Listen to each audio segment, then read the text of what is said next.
Hey, happy Monday, everybody. So I'm just going to catch you up to date on this project. We just passed our footing inspection. Inspector that I don't remember, he says he kind of remembers me. It's been at least 5 years. So I don't even know what to make of that. But anyway, I wanted to just walk through a couple of the things that we do here on footers, as some of you call them. We call them footings, that are different, that are probably a lot different in your area. So let's just jump right into it. One of the things that we are required to do is tie in our horizontal steel that has hooks. So you'll notice this guy, it's tied so that when it's upright, it's like this, and it's tied underneath the steel. It hooks the horizontal steel. Now, one thing that he said is they really do want us to tie those upright. He let it go, but we tied them alternating, and then we leaned them against the side. We'll pull them upright as we place concrete. So that's a change that we'll keep track of in the future. Usually for 2-foot crawlers, that hasn't been an issue. Some areas still let us wet set them, which is pretty awesome. A couple other things I wanted to show.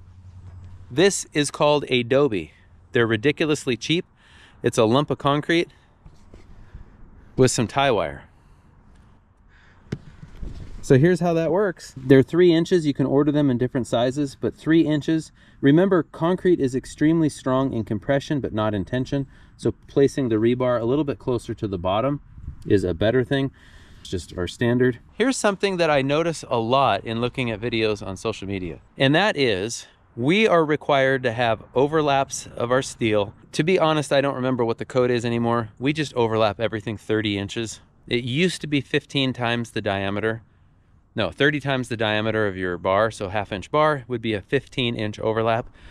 We used to just aim for 2 foot. Now we just aim for 30, and then you just never fail. It doesn't hurt to have it overlap a little bit more. When it comes to corners, however, I noticed that a lot of people on social media essentially just cross their corners and tie them. We are required to have continuous corners. There we go. You can kind of see that against the sky. So what I do is I order these 2 foot by 2 foot from the yard. They're pretty much a stock item, so they just grab as many as we need. In this case, I ordered 4 per corner, 2 for the footings and then 2 again for the walls. It's just number 4 bar, grade 60. What that does then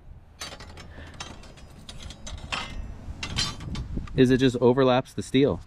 So that's exactly what we did. In the old days, it was my job to bend 2-foot bends at all of our corners. Well, that's a waste of time. We just order them, and then we can just cut our bar as it is. So use the prefab shop, use your supplier to your advantage. They have big hydraulic presses that can cut huge amounts of rebar. They can bend this stuff. Like right now, I am 15 minutes from Addison Supply. If I called and said, hey Chris, I need 50 2x2 bends, I'm on my way, I'll be there in 20 minutes. By the time I got there, they would be done. So also small town, right? You also notice that we are using 2x6. I ordered 2x6 20 footers. My extras are up there on the hill. 2x6 20 footers so that we have less splices. We're going to spray these in form release without getting that on the rebar. Do not get that on the rebar. I know a guy that did that when he was 14 years old, and the inspector said don't, because we want the concrete to bond to the rebar. We're going to spray the forms down. We're going to strip them relatively quickly. We probably won't be able to get to it the same day, but the next day we'll strip. And we're going to scrape those really well because we can use that in framing. We're going to use up pretty much most of this in our pony walls. So all of these strip footings are actually going to be walls that get framed that support our joists, as opposed to pier pads. The advantage of this is that everything is tied in with steel. In an earthquake, our foundation is actually stronger this way. As far as gravity loads, we don't need them to be stronger, but we find that this is a good way for us to use up our footing boards where we don't have to pack them off and store them like we used to. So basically the boards go into this job, so you're not really paying for footing boards, so to speak, because you're going to use it during framing. Okay. Couple of other things to point out. Right here is a big point load footing. There's one over on the opposite side as well. The reason for that, we used to have, right where the garbage cans are at, we used to have a big point load footing there, and there was a column that held our beam that goes this way, and then there's a beam that goes back across. Now we're going to hanger this big beam across to this one that goes front to back with a big hanger. Our engineer sized all of that. What that does is it completely eliminates a column in the garage. You're not going to hit your car door on the column. So now we have a big wide open three bay garage. The other thing I wanted to point out is you'll notice that we are up higher here. Why is that, Big T, you ask? The reason is for these shear walls. The engineer wants basically that extra depth of concrete. They're 24 by 12 with 3 bars tied underneath. And then our verts, we have bigger tails on those just to catch more of the rebar. That is just to anchor those shear walls. That's it. So what we could do is we could dig these down, but ain't nobody got time for that. So by just pouring it up, what it means is our 2 end panels right here is we're just gonna cut those panels. Well worth sacrificing a couple of pieces to make our life easier. Of course, over there, the concrete stem wall will have to, it'll be the same thing. You'll see that, I'll show that at walls. So I think that catches us up. I gotta put away the rebar tying tool before I leave. We have another big point load. This is actually a column that goes up and it's gonna catch part of our ridge. And then same thing over there, expanded footing.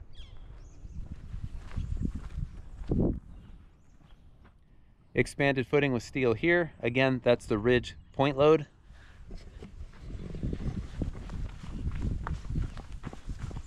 So same one here.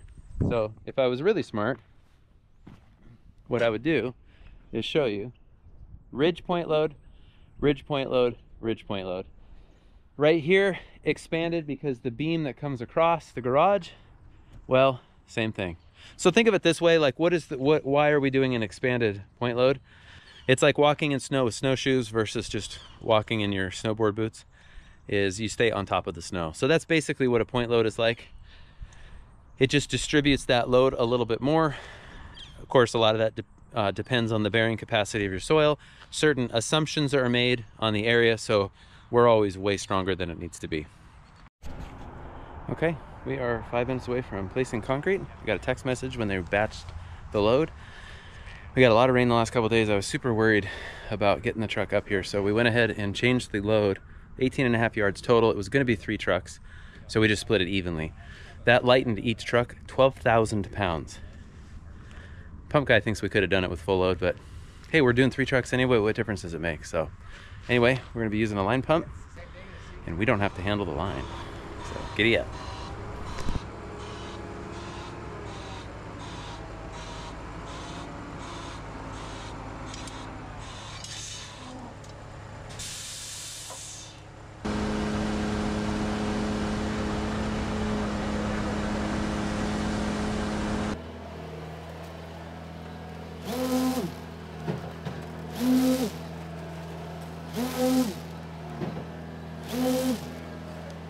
I'll try to kind of stay with you because it will move them.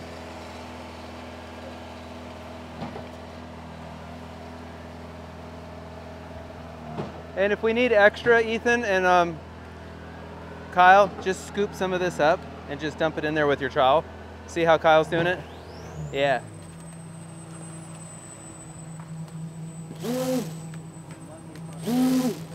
That's nuts.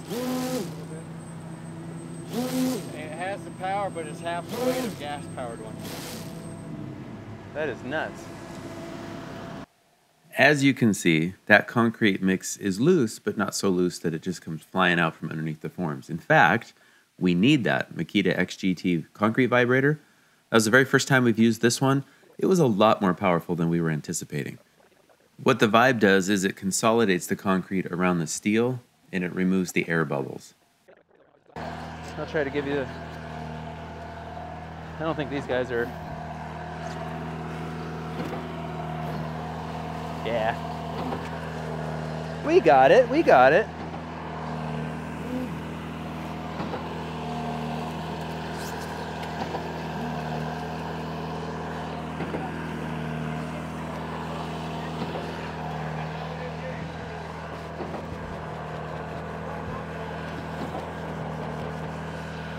Okay.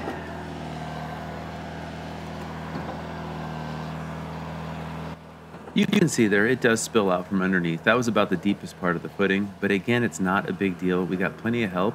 You just scoop it up with the concrete rake and put it back in. As long as the guy running the rake is doing the consolidating. I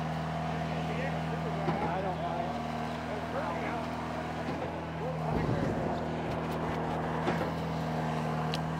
All right, Ethan, let me You can see it a little bit better from that angle. That, yeah, it has to be loose enough to come out of the line pump. I think it's a 2-inch line pump hose, but it does hold itself. So it's not like we're squirting water all over the place. Go ahead, Ethan, and you stay behind me. You stay behind me. That's just the order of operation. I'll get it smoother.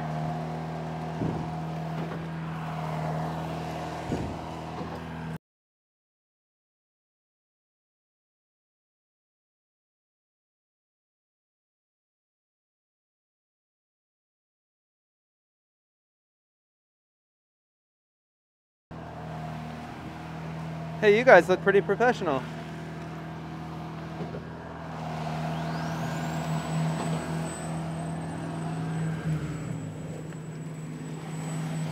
So that is 6 yards down. Remember, we had the load divided by 3 just to lighten up the trucks. Turns out that wasn't necessary. But anyway, while he needs to clean up and the other truck comes in, then we just catch up. So we're floating the concrete with mag floats. I think we had a composite float. I prefer the mag float. I'm the guy running the concrete rake, just picking up the excess and dumping it in the other footing. It is a lot nicer to have 2 or 3 concrete rakes, but we forgot it. You just working your way kind of zigzag? Okay. Just so I know. Okay, can you put these right underneath the rebar here? It holds it up.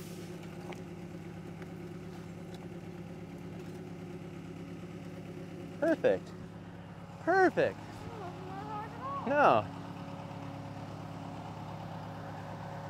That is my nephew, Ethan. He is 12 and a half, at exactly the age I was when I used to come out and trowel the concrete. I think that's the only tool that I haven't used. It's the only tool you haven't used? Well, I'm gonna see. I mean, you're 42 years old, even though... Are you guys twins? It's 43, so... And here's the great thing. Ethan is like his Uncle Timmy. We basically wear the same size shoe. That means you'll be able to palm a basketball, drive the lane, and be one of the world's most insignificant framers. On the interwebs. I look back very fondly at being able to trowel concrete when I was Ethan's age. I just thought it was the coolest thing to be out there. I remember specifically the job I was taught, don't put your hands in concrete without gloves. You don't want to do that.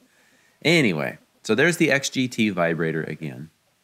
Our slump is loose enough to go through the hose, like I mentioned, but you notice that they had to pour it stiff enough, and by pouring it against the footing boards, it tends to spill out less. Now, a good pump operator can reduce that even more. This guy was in training. That's why there was 2 people on site. You can see the spill out there. Not a big deal. It just means we got to sweat a little bit shoveling it into the other footings. In my view, it's worth saving the time. I'd rather spend money on an extra yard of concrete than make everybody work extra hard. Concrete work is already difficult. I feel like it's all or nothing. And that's why you watch the experienced crews. Whenever possible, they rest, because once you start going, then you have to go full blast. So having extra help helps. And of course, these guys running the line pump really helps too. There you can see Ethan in the background. He is he's getting that top of that thing. I've already gone over that. I think somebody else did, but he's just back there practicing. That's exactly what we want.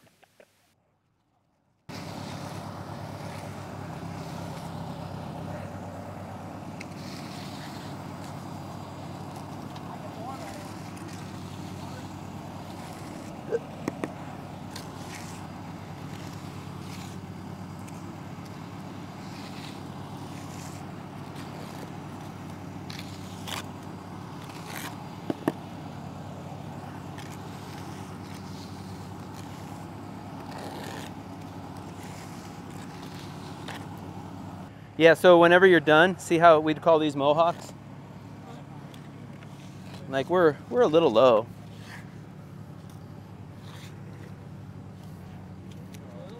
Anytime that you're low, you just kind of tap it down.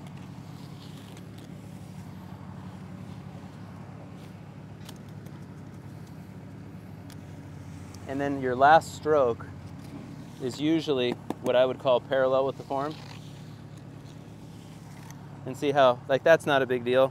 This looks good. That's a little bit of a mohawk.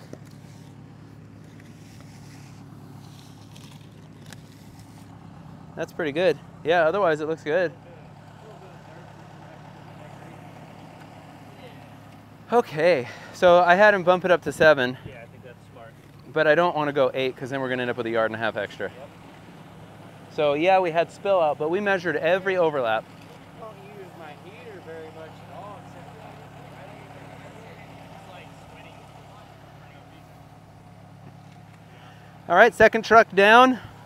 We were thinking that we're going to be a little short. The driver agreed, so we bumped it to 7 instead of 6 for the last one.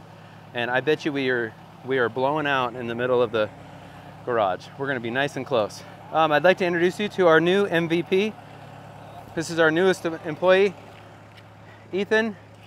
How old are you? Are you you're 29? 29 in a few years. Yep. And the Makita XGT concrete vibrator. I'll try to get some footage. That thing works way better than those old ones we had.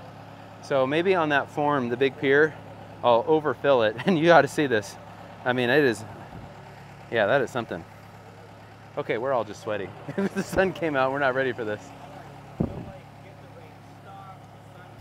Okay, oh, let's see. Hey, we're just all sweaty out here. The sun came out. So that's truck number 2. So we are, let's see, 6.25. We are 12.5 yards in.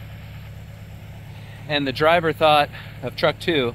He's like, hey, I can call in. Are you sure you don't want to bump that last truck from 6 to 7? And I was like, yeah, let's just go to 7. I think we're going to come out basically right on the money. We just don't want extra mud. And if we run short in the middle of the garage opening, that's okay. We can pour that at walls, which is usually how we like to run it. So it's not the end of the world. Could have also skipped a strip footing and picked that up at walls because that doesn't matter in interior strip footing. So we are good to go on that. Pump truck over there. These guys are just doing their thing. So it turns out I was going a little too fast. You want to pull out at about the rate of 1 inch per second, or even just a little bit slower than that, and vibe on the way out. I think I knew that and I just forgot. Anyway, I looked it up before this video. You can see though, and I don't think it really matters for this mix, but you just notice how the mix is stiff enough, but that vibe is really moving it out and leveling it out. Make sure you vibrate your concrete.